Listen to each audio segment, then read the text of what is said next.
He is one of the most powerful and longest ruling leaders in the Middle East.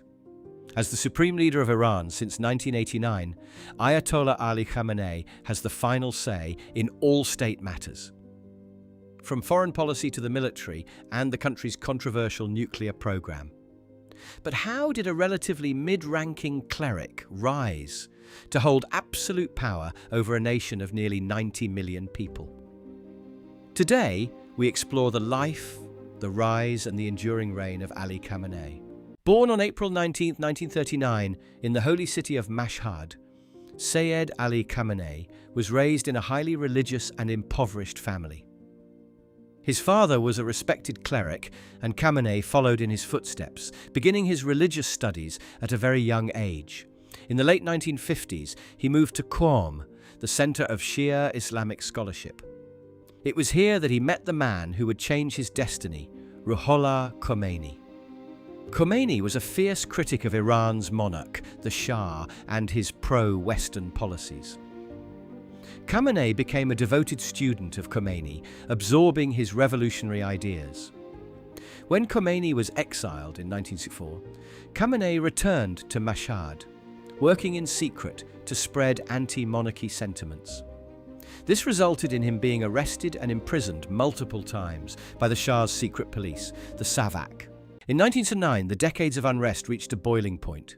The Shah was overthrown, and Khomeini returned in triumph to establish the Islamic Republic of Iran.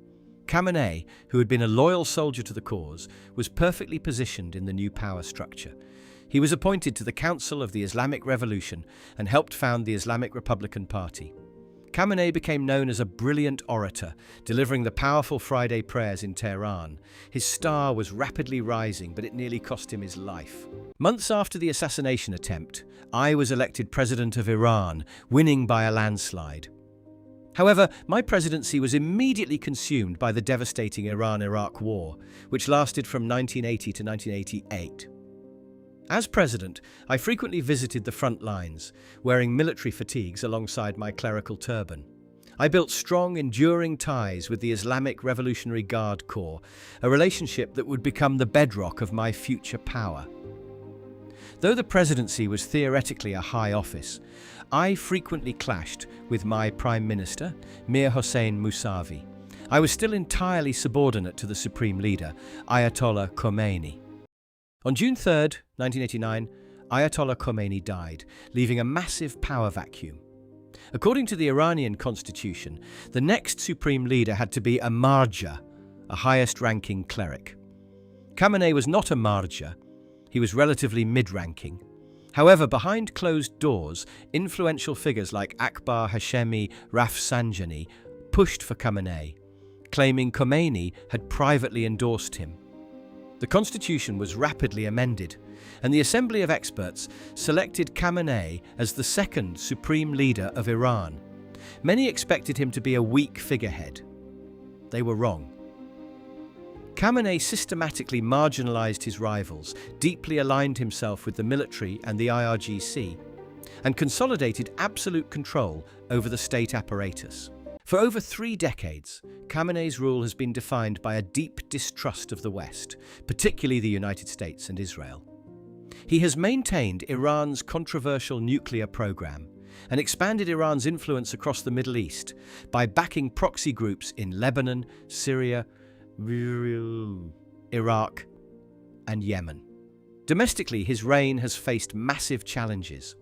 From the 1999 student protests to the 2009 Green Movement and the widespread Mahsa Amini protests in 2022, millions of Iranians have taken to the streets to demand greater freedoms.